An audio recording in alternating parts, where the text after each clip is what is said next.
Sean todos bienvenidos a Telegusario Rex, a un nuevo video en el que yo, Teleguario R, de la sección 63 del curso de Estrategias de Comunicación Lingüística, vengo a hacer una lectura interpretativa de un muy buen cuento llamado Un litigante, del libro Cuadros de Costumbres Guatemaltecas de nuestro gran autor José Milla.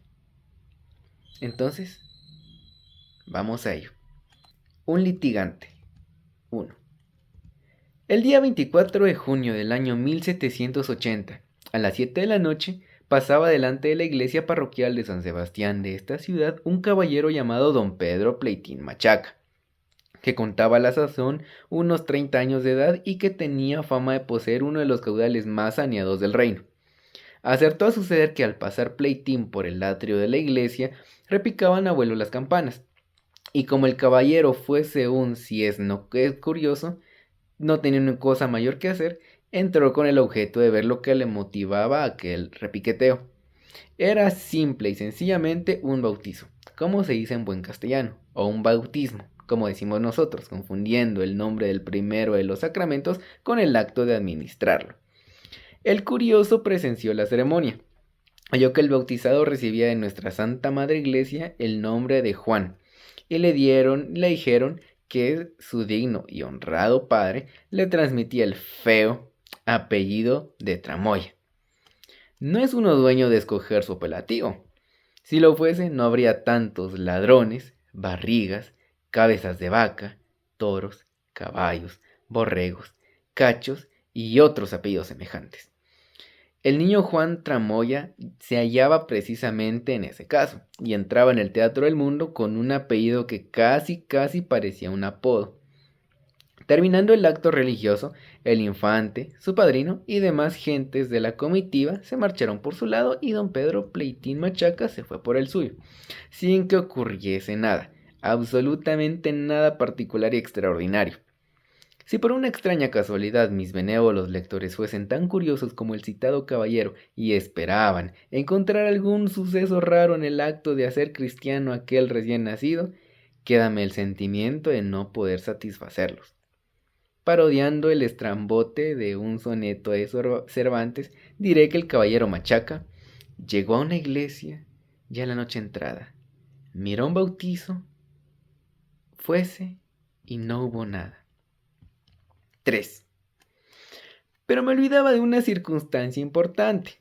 Cuando entró Pleitín a presenciar el bautizo del niño Tramoya, llevaba casualmente bajo el brazo cubierto con una capa un legajo o cuaderno de papel sellado que constaba de 55 fojas útiles, según se leía en la carátula del folleto, aunque habría mucho que decir sobre eso de la utilidad de las dichosas fojas. Si la circunstancia del cuaderno pareciera a mis lectores tan insignificante y tan fútil como lo demás del cuento, por vida mía que la hierran medio a medio, pues en eso está precisamente el busilis de esta peregrina historia, como lo verá el que tenga la paciencia suficiente para llegar al cabo de ella. Mas he necesitado yo para escribirla, y mayor la hubo menester su honrado protagonista, que bien pudo ser declarado el prototipo de los pacientes y aún canonizado, pues si San Simeón Stirilita permaneció 78 años parado sobre una columna, nuestro héroe anduvo la mayor parte de su vida como por el aire. 3. Lo que contenía el cuaderno que llevaba Pleitín debajo del brazo izquierdo o el derecho, que en este punto no están de acuerdo los autores que me han suministrado datos para esta verdadera historia, era un escrito de demanda en que, jurando no proceder de malicia, reclamaba la propiedad de unas 5 caballerías de tierra casi inútil, que según él formaban parte de una hacienda de ganado que poseía en la costa de Suchitepeques, y constaba de la miseria de 800 caballerías. Un vecino se había apoderado a mano armada del pedazo de terreno, y don Pedro, que en punto a ser despojado de lo suyo no aguantaba pulgas, trataba de sacudirse la que por aquel lado le chupaba la sustancia. Tenía razón el pobre. 5 caballerías de tierra es cuestión de vida o muerte para un infeliz propietario que tiene 800 más.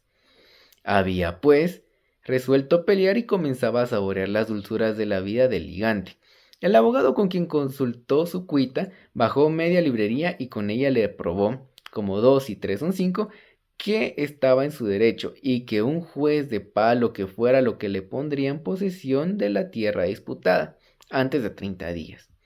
Lo que Pleitín no supo, sino hasta muy tarde, fue que la otra media librería del abogado probaba con claridad de la luz del sol que la razón estaba de parte de su contrario, y que si una ley de partida declaraba que eran de Pleitín las 5 caballerías, una ley recopilaba mandaba de que le adjudicasen al otro, y que si un comentador decía blanco, otro comentador decía negro. Ello es que el pleito duraba ya 6 meses y que la actuación tenía 55 fojas útiles y que el demandado ni aún soñaba en contestar la demanda.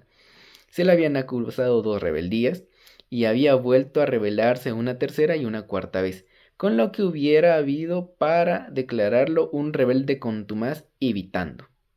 Para resumir, don Pleitín se tardó 27 años en un proceso. O sea, 27 años conlleva generaciones de por medio y es un gran ejemplo de paciencia, como decía el documento, el cuento, que bueno, hasta podría ser canonizado por...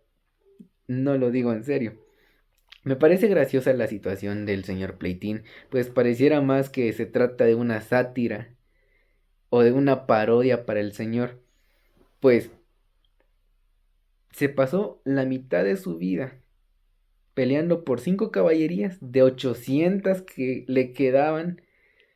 Gastó energía, gastó recursos, se quedó pues prácticamente en la pobreza por 5 caballerías, que se convirtió en una cuestión de honor. Entonces, desde grandes rasgos, podría decir que pues es fácil identificarse con ese señor. A veces, en casos cuando nosotros nos enfocamos, digamos que inútilmente en casos que no deberíamos prestarle tanta atención, pero también nos empeñamos en gastar energías, tiempo, a veces dinero, por situaciones triviales que nos llevan a, pues al final perder todos esos recursos que pudimos haber invertido en otra cosa.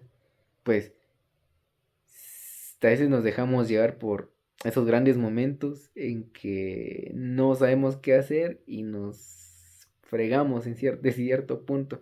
Así que moraleja, no seamos como Pleitín y aprendamos a soltar.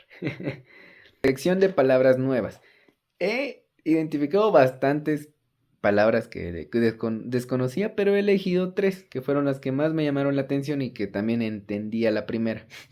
Entonces, tenemos la primera, es contumaz. Según la RAE, contumaz significa rebelde, porfiado y tenaz en mantener un error. Encontré otro significado también de la RAE que es ya en el ámbito jurídico y dice que es dicho de una persona rebelde, usado, usada o usadas también como sustantivo. La segunda palabra es vitando y la RAE lo define como una cosa que se debe evitar. Y como tercera palabra tenemos rábula. Y dice que rábula, según la RAE, es abogado indocto, charlatán y vocinglero. Estos términos se usaron en estos cuentos. En este cuento pues también incluye mucho ámbito jurídico, entonces hay alguno que otro término por ahí que pues realmente sí ayuda para poder ampliar el léxico. Entonces, eso sería todo. Espero haber podido leer bien. Estoy practicando. Yo creo que no lo hago tan mal. Entonces, nos vemos a la siguiente. Gracias.